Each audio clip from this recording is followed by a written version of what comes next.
ओम नमः सिद्धेभ्यः। ओम नमः सिद्धेभ्यः। जय श्री ओम नमः सिद्धेभ्यः। नमो अरहंताणं, नमो सिद्धाणं, नमो आयरियाणं, नमो उवच्छायाणं, नमो लोये सव्यसाहूणम्। आशीष से हाथ गुरु का जब से मिला है, संतोष का कमल जीवन में खिला है। निर्दा में ही मिल रही मुझको सुवस्तु, मैं बार बार करती गुरु को नमोस्तु। मैं बार बार करती गुरु को नमोस्तु। पंच परमेष्ठी भगवान की जय। संत श्रोमणी आचार्य गुरु श्री विद्यासागर जी महाराज की जय। आचार्य गुरु श्री समय सागर जी महाराज की जय। तीन कमनों करोड़मणि महाराज की जय। द्वादशांग जनवाणी माता की जय। संपूर्ण आरिका माता जी की जय। शिरसा नेमिं गुणरयण विभूषणं महावीरं सम्मत्तरयण निलयं पयडि समुक्कित्तनं वोच्छं नमियून नेमि चन्दम् असहाय परक्कमं महावीरं बन्धुदय सत्यजुत्तम् ओघादे सेथवं वोच्छम्। आचार्य नेमिचंद्र सिद्धांत चक्रवर्ती महाराज की जय। गाथा नंबर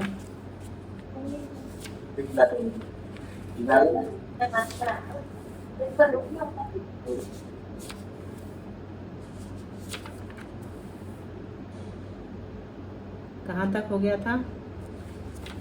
दिव्यांश गति में पहुंच गए थे, उसमें फिर पंचेंद्रिय का गाथा नंबर 295 करनी है। 95 ना? जी 94 की 95। 94 में हो गया, कॉमन तो हो गया था। एक मिनट हमने लगाया था निशान। हाँ 95 से ठीक है जी। 95।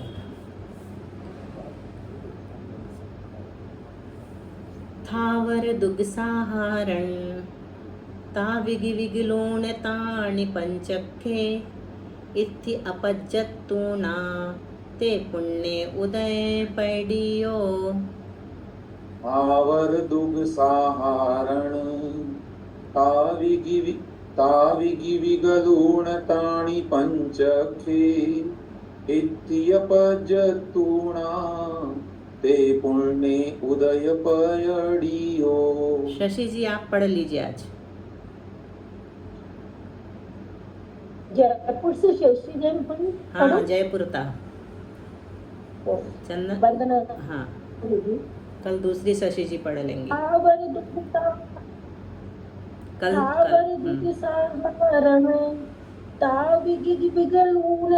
तानि पंचखे इत्थि अपज्जतूना ते पुण्य उदय पैडियो।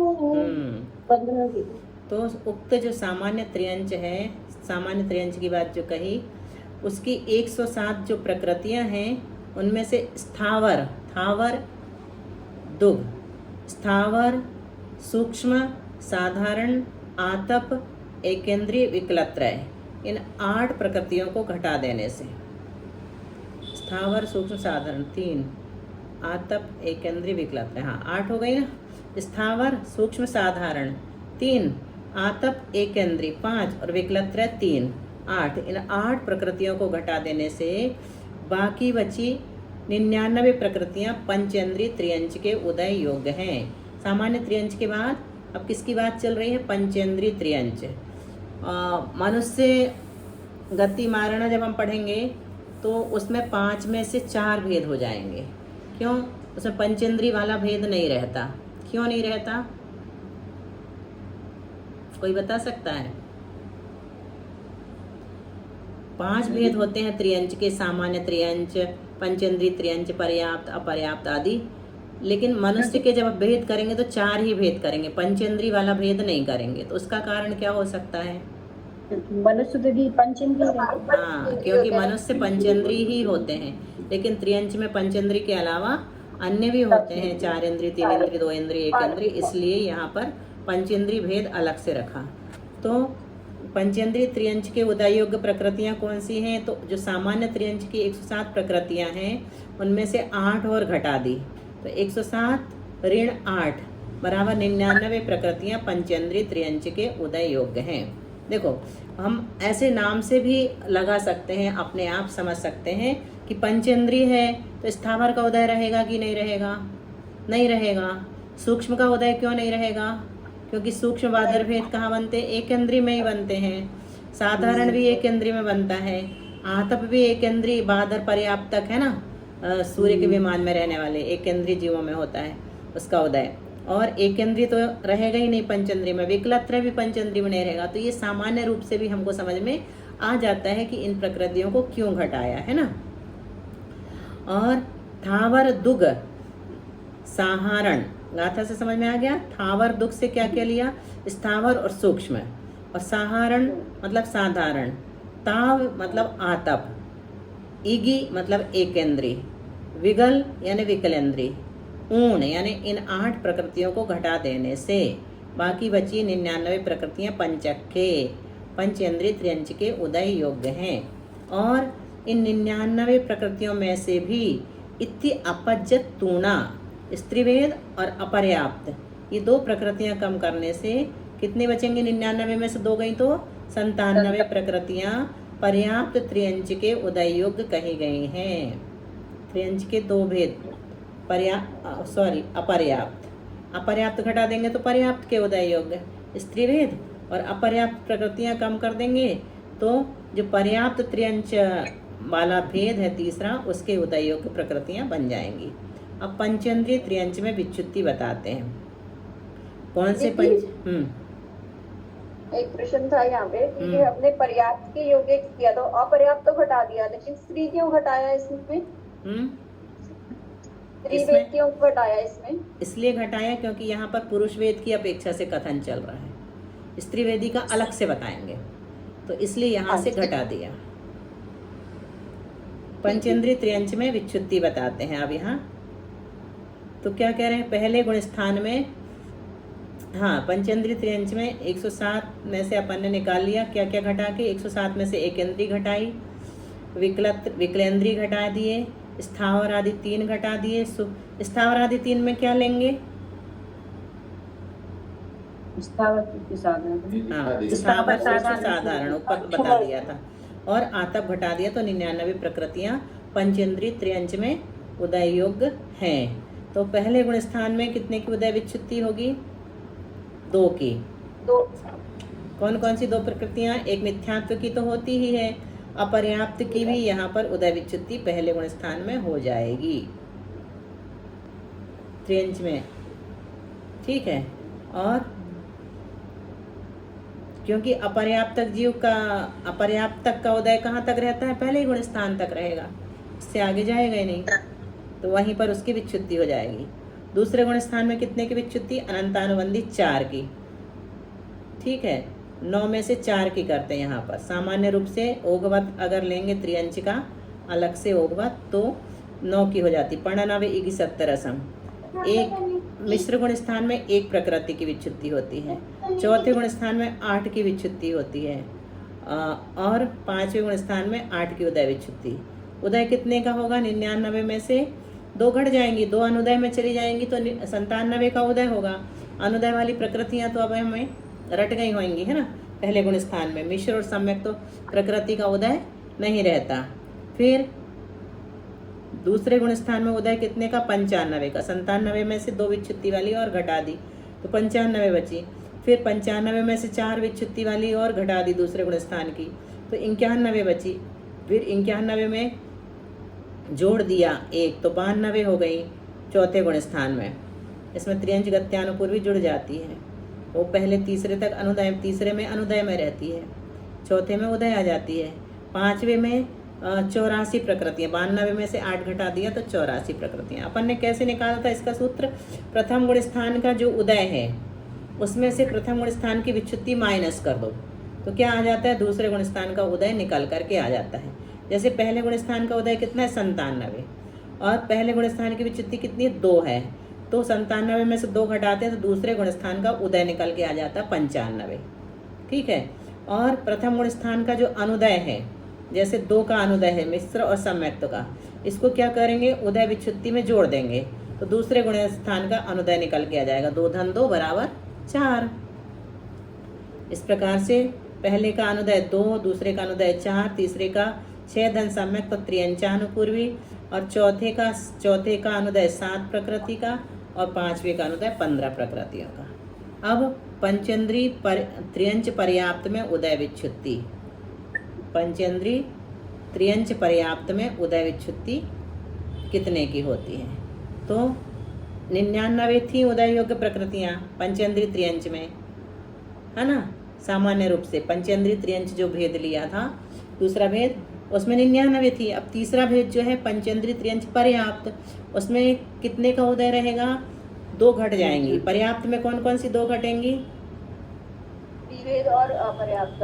त्रिवेद और अपर्याप्त घटा दिया, क्योंकि पर्याप्त में अपर्याप्त का उदय बन ही नहीं सकता। 2 में से एक रहेगा ना, या तो पर्याप्त रहेगा या अपर्याप्त रहेगा। और इस त्रिवेद को भी उसी कारण से घटाया है। अभी बताया क्या कारण, क्या कारण बताया पारुल? क्योंकि अभी हम पुरुष वेद की अपेक्षा से ही बात कर रहे हैं, तो वहाँ स्त्री वेद का अनुदय हो रहेगा। क्योंकि स्त्री वेद एक अलग से भेद लिया, जोनिनी योनिमति कह करके, है ना, तो वहां पे उसको लगाएंगे हम। ठीक है, लिखा है आदिमती वाली पुस्तक में, आदिमती माताजी वाले में, पंचेंद्री त्रियंच सामान्य की उदय योग्य प्रकृतियों में से स्त्रीवेद और अपर्याप्त के बिना योनिनी और अपर्याप्त जीवों की प्रारूपणा अलग से की गई है। इसलिए यहाँ इन 2 प्रकृतियों को कम करके पुरुष वेद की अपेक्षा की है, उसमें लिख दिया है। ठीक है, तो अब यहाँ लगाते हैं गुणस्थान। पहले गुणस्थान में उदय विच्छुत्ति कितने की होगी? यहाँ पर पर्याप्त त्रियंच में 1 की। क्यों? क्योंकि वहाँ पर अपर्याप्त था, यहाँ अपर्याप्त को हमने पहले ही घटा दिया, तो एक मिथ्यात्व बचा। मिथ्यात्व की उदय विच्छुत्ति पहले गुण स्थान में। और दूसरे गुण स्थान में कितने की उदय विच्छुत्ति? 4 की ही। तीसरे गुण स्थान में एक मिश्र प्रकृति। यहाँ तक तो कॉमन है, वही जो चलता रहता है ना, ओगवत। और चौथे गुण स्थान में 8 की उदय विच्छुत्ति। ठीक है, कौन सी है चौथे गुण स्थान में 8? कोई बता सकता है?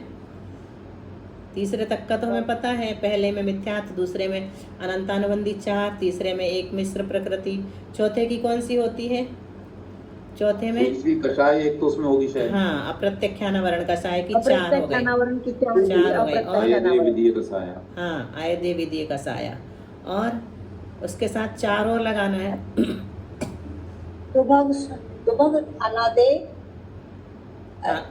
अनादे यश कीर्ति। दुर्भग अनादि यशस कीर्ति कितनी हो गई? 7 हो गई। अब एक और चाहिए। त्रियंच गत्यानुपूर्वी। हाँ, त्रियंच गत्यानुपूर्वी। क्यों? क्योंकि गत्यानुपूर्वी का उदय चौथे तक ही रहता है ना। 5वें में मरण हो ही नहीं सकता। 5वें वाला जब भी मरण करेगा तो चौथे में ही आकर के करेगा। तो ये 8 प्रकृतियाँ चौथे गुण स्थान में विच्छिन्न होती हैं। और 5वें गुण स्थान में भी 8 प्रकृतियों की विच्छित्ति है। कौन सी प्रकृतियां हैं? वो गाथा याद कर ली है आप लोगों ने। देशे तदीय कषाया तिरिया उज्जोविनीच तिरिय गति। तो क्या निकला इनमें से? तदीय कषाया मतलब तीसरी कषाय। कौन सी है तीसरी कषाय? नीच गति और त्रियंच गति। तीसरी कषाय कौन सी है? प्रत्यक्षानावरण। हाँ, प्रत्यक्षानावरण की चौकड़ी। हाँ, ठीक है। और त्रिया उज्जो नीच तिरिय गति, तो इनसे क्या निकल गई? 4 वो हो गई। और 4 ये ले लेना। तिरियायु मतलब त्रियंचायु, उज्जो मतलब उद्योत, नीचम मतलब नीच गोत्र, और त्रिय गति मतलब त्रियंच गति। अच्छा, कल किसी ने पूछा था, शायद मनीषा ने या सरोज भाभी ने, कि आयु क्यों नहीं लिया इसमें, है ना। किसी ने पूछा था ना, षटक में। तो जब त्रियक अष्टक बनता है, त्रियंच का त्रियक एकादश होती है और वैक्रियक षटक होता है, तो वैक्रियक अष्टक जब बनता है तब आयु ले लेते हैं। अष्टक जब बनाते हैं तब आयु को ले लेते हैं, षटक तक नहीं लेते हैं।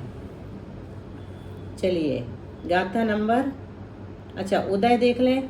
उदय कितने का है? 97 में से 95 का उदय। क्यों? 2 का अनुदय है, मिश्र और सम्यक्त प्रकृति का। फिर दूसरे गुण स्थान में 94 का, क्यों? एक विच्छुत्ति वाली घटा दी पहले गुण स्थान की। फिर तीसरे गुण स्थान में कितने का उदय है? 90 का। 94 में से 4 अनंत अनुबंधी घट गई। फिर चौथे गुण स्थान में एक जुड़ गई। यहाँ पर कौन सी जुड़ गई चौथे गुण स्थान में? कितनी हो गई? 91 हो गई। अनुपूर्वी जुड़ जाती है, वहाँ अनुदय था तीसरे में, और यहाँ पर उदय हो जाएगा उसका चौथे में। फिर पांचवें गुण स्थान में 83 प्रकृतियों का उदय है, तो 91 में से 8 घटा दिया, तो कितनी बचेंगी? 83, 7, 90 और 1 91। ठीक है। अब अनुदय देख लिया हमने। पहले गुण स्थान में मिश्र और सम्यक तो प्रकृति का है, दूसरे में 3 प्रकृतियों का है, विच्छुत्ति वाली जुड़ती जाएंगी। तीसरे में 5 प्रकृतियां हो गई और सम्यक को त्रियंच गत्यानुपूर्वी विशेष में जोड़ दिया। फिर चौथे गुण स्थान में 6 प्रकृतियों का अनुदय है, और पांचवें गुण स्थान में 14, 8 और 6 14 हो गई, विच्छुत्ति की जुड़ गई। अब गाथा नंबर 296। पुंसंढु नित्य जुदा जोनिनिये अविरदेन तिरियाणो पुण्यदरे थी तीन थी पुण्यदरे थी थीन ती परघाद दुपुण्य उज्जोवम। गाथा नंबर 296 भैया।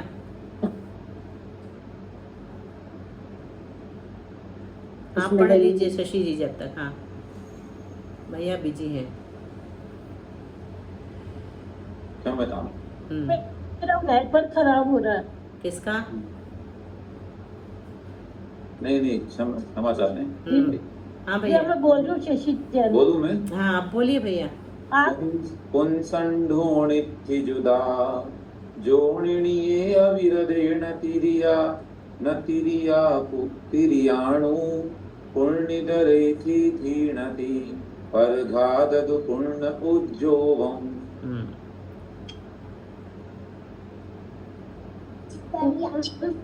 थी जुदा जोनिनी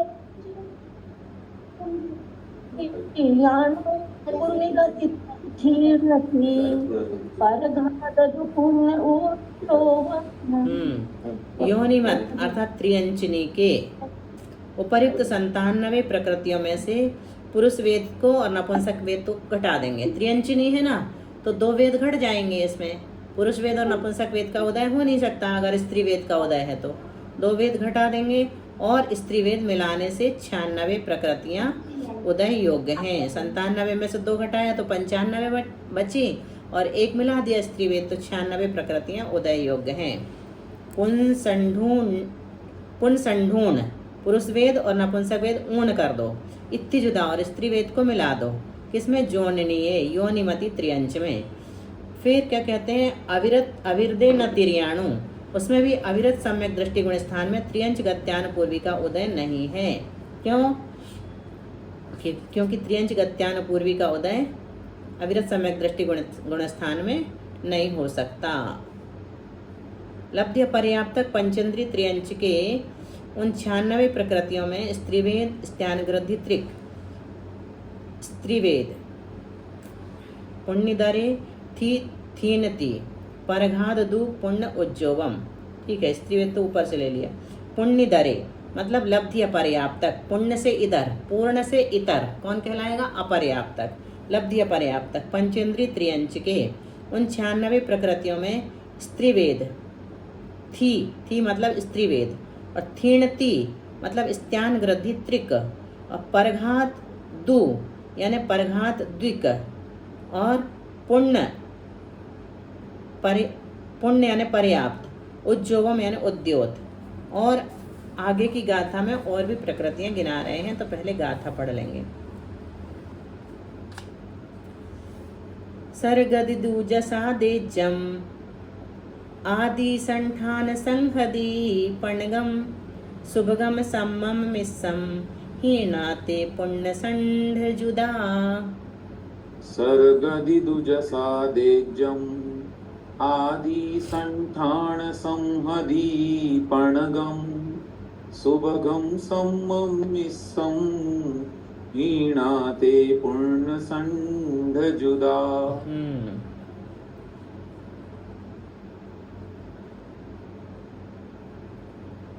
कहाँ गई शशि जी?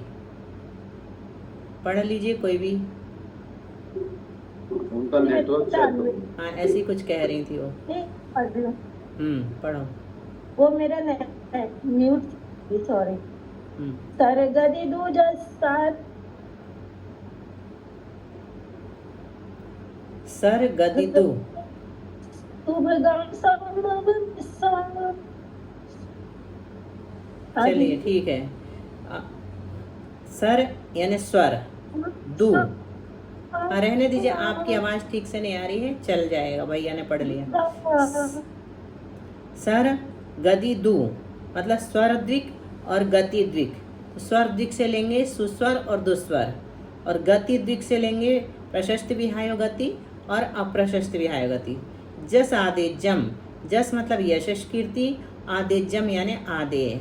आदि संठान संहति पणगम, आदि के सम चतुरस्र आदि 5 संस्थान और वज्रशभ नाराज आदि 5 संघनन।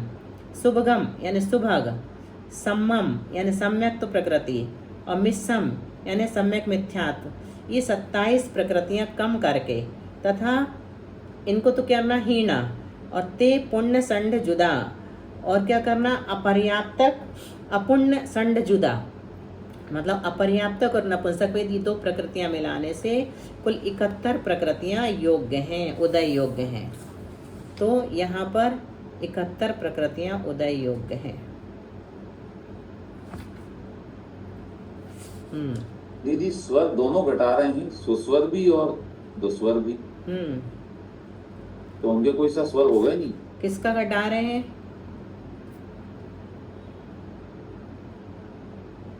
अच्छा 4 इंच तक का घटा रहे थे। लब्ध्य पर्याप्तक पंचेंद्री त्रियंच। ओ लब्ध्य पर्याप्त, हाँ। ठीक है, उसके भी नहीं हो पाएगा। हाँ इसलिए। तो यहाँ पर पिछला चार्ट देख लें। त्रियंच योनिनी में उदय विच्छुत्ति, मिथ्यात्व गुण स्थान में 1 प्रकृति की मिथ्यात्व की, दूसरे गुण स्थान में 5, कौन कौन सी? 4 तो अनंतानुबंधी और 1 त्रियंच गत्यानुपूर्वी। यहीं पर उसकी उदय विच्छुत्ति हो जाती है योनिमति त्रियंच में, क्योंकि सम्यक दृष्टि नहीं जाए, सम्यक दृष्टि त्रियंच गति में नहीं जाएगा, नहीं तो चौथे में होती। और तीसरे गुण स्थान में 1 सम्यक मिथ्यात्व की, है ना, हमेशा की तरह। चौथे गुण स्थान में 8 में से 1 घट गई, त्रियंच गत्यानुपूर्वी कहाँ चली गई? दूसरे गुण स्थान में चली गई, 7 बची। और 5वें गुण स्थान में 8 प्रकृतियों की ही उदय विच्छुत्ति होती है, जो अभी हम पढ़ के आए थे। देशे तदीय कसाया, है ना, तिरिया उज्जोव नीच तिरिय गति। पिछला बहुत याद रखना जरूरी है इसमें, तो फटाफट लगा सकते हैं अपन चार्ट्स को। उदय पहले गुण स्थान में 94 प्रकृतियों का है, 96 में से 2 का अनुदय हो जाता है। दूसरे गुण स्थान में 93 का, क्योंकि 1 विच्छुत्ति वाली घट गई। फिर 93 में से विच्छुत्ति वाली घटा दी तो 89, फिर 89 में से कुछ नहीं घटाया, 1 घटाया और 1 जोड़ दिया तो फिर 89 हो गई। और फिर 5वें में 82 प्रकृतियों का उदय है। अनुदय 2 का, दूसरे में 3 का, और तीसरे में 7 का, चौथे में 7 का, और 5वें में 14 प्रकृतियों का अनुदय है। अब गाथा नंबर 297 अपनी हो गई। पंचेंद्रिय लब्धि, पंचेंद्रिय त्रियंच लब्धि अपर्याप्तक का यहाँ पर दिखाया है। पंचेंद्रिय योनिनी की उदय योग्य प्रकृतियाँ कितनी है? 96। 96 में से कितनी घटाई? सबसे पहले स्त्रीवेद घटाई। किसके लिए घटाई? पंचेंद्रिय त्रियंच लब्धि अपर्याप्तक के लिए। उदय योग्य 71 निकालना है अपने को, तो कैसे निकलेंगी? तो जो 96 थी उनमें से स्त्रीवेद घटा दी। क्यों घटा दी? पंचेंद्रिय त्रियंच लब्धि अपर्याप्तक को स्त्रीवेद का उदय हो सकता है क्या? नहीं हो सकता, क्योंकि पंचेंद्रिय है वो जरूर, लेकिन लब्धि अपर्याप्तक है। लब्धि अपर्याप्तक में कौन सा वेद उदय में रहेगा? नपुंसक वेद ही उदय में रहेगा। स्त्यांत्रिक भी घटा दी, स्त्यान वृद्धि आदि 3। क्यों घटा दी? वहाँ ऐसी निद्रा है ही नहीं। हाँ, कितना उसका काल ही कितना है? श्वास के 18 विभाग लगभग, थोड़ा ज़्यादा होता है पंचेंद्रिय का। एक श्वास में 8-10 बार ना हो करके उसका थोड़ा कम बार होता है। तो यहाँ पर स्त्यान वृद्धि आदि 3 भी घटा दी, उनका उदय उसको नहीं होता। परघात का भी नहीं होता, उच्छ्वास का भी नहीं होता, क्योंकि उसकी श्वासोच्छ्वास का उदय पूरा होने के पर्याप्ति पूरी होने के पहले उसका मरण हो जाता है। और पर्याप्त का उदय भी नहीं रहेगा क्योंकि वो अपर्याप्त है। उद्योत का भी उदय नहीं रहेगा क्योंकि वो भी पर्याप्तक जीव के होता है। दोनों स्वर नहीं रहेंगे लब्धि अपर्याप्तक को, और विहाय गति भी दोनों नहीं रहेंगी। यशस कीर्ति आदेश सुभग तो रह ही नहीं सकते, लब्धि अपर्याप्तक है, उसका शरीर भी पूरा होने वाला नहीं है। संस्थान भी नहीं रहेंगे 5, संगनन भी 5 नहीं रहेंगे, अंतिम अंतिम रहेंगे। और सम्यक्त प्रकृति भी नहीं रहेगी और मिश्र प्रकृति। तो कुल कितने हो गए पहले अपने? 69। यहाँ तक 69 प्रकृतियाँ हो गई। मतलब इतना घटाने के बाद कितनी बची? 96 में से इतनी घट गई तो 69 बची। 69 में क्या करना है? अपर्याप्तक और नपुंसक वेद को जोड़ देना है। अपर्याप्तक को क्यों जोड़ दिया? क्योंकि वो लब्धि अपर्याप्तक है, अपर्याप्तक नाम कर्म का उदय है।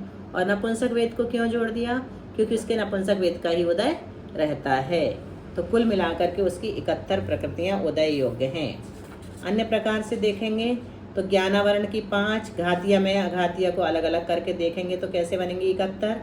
ज्ञानावरण की 5 है उसके उदय में उदय योग्य, दर्शनावरण की 6 उदय योग्य हैं, मिथ्यात्व की 1 उदय योग्य है, चारित्र मोहिनी की 23 उदय योग्य हैं और अंतराय की 5 हैं। कुल मिलाकर के घातीय कर्म की 40 प्रकृतियाँ उदय योग्य हैं। और अघातीय कर्म में वेदनी की 2 हैं, त्रियंच आयु 1 है, नीच गोत्र 1 है और नाम कर्म की 27 हैं। कुल 31 प्रकृतियाँ अघातीय कर्मों की उसके उदय योग्य हैं। इतनी 71 हो गई टोटल। और 27 प्रकृतियाँ जो कही ना यहाँ पर, नाम कर्म की 27, इनको भी देख लेते हैं कौन कौन सी हैं वो 27। तो 12 ध्रुवोदयी हैं और त्रियंच दिक 2 ले लेना, त्रियंच गति त्रियंच गत्यानुपूर्वी। पंचेंद्री जाति 1, औदारिक दिक 2, असंप्राप्त संघनन 1, हुंडक संस्थान 1, उपघात 1, त्रसबादर अपर्याप्त प्रत्येक 4, दुर्भग 3। अरे ये कौन सी, ये इसमें अलग लग रहा है। 1 त्रसबादर अपर्याप्त प्रत्येक 4 और दुर्भग 3 लिखा है, यहाँ दुर्भग 4 लिखा। ठीक है, अपन ने 3 ही ली थी ना दुर्भग। तो 12, 2 14, 1 15, 2 17, 18, 19, 4 23 और 4 27, 4 लेना है, दुर्भग आदि 4। तो कुल 27 प्रकृतियाँ यहाँ पर गिना दी, नाम बता दिए कौन से हैं। अब समय तो अपना हो गया है, क्या करना है? इतने ही रखें? जी जी बढ़ा सकते हैं कोई दिक्कत नहीं। प्रकरण किसका चल रहा है? अब तो मनुष्यों का आएगा दीजिए ना। हाँ, मनुष्यों का आएगा, वो कल बदल से- भी गया। हाँ, नया शुरू हो जाएगा कल। ठीक है। ठीक है।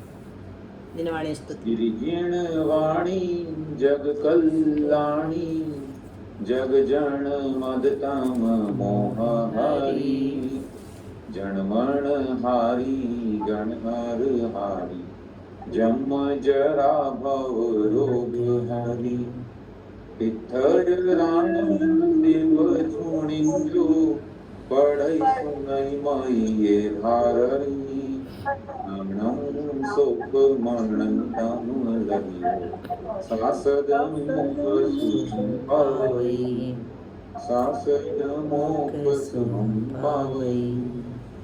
नमकार मंत्र।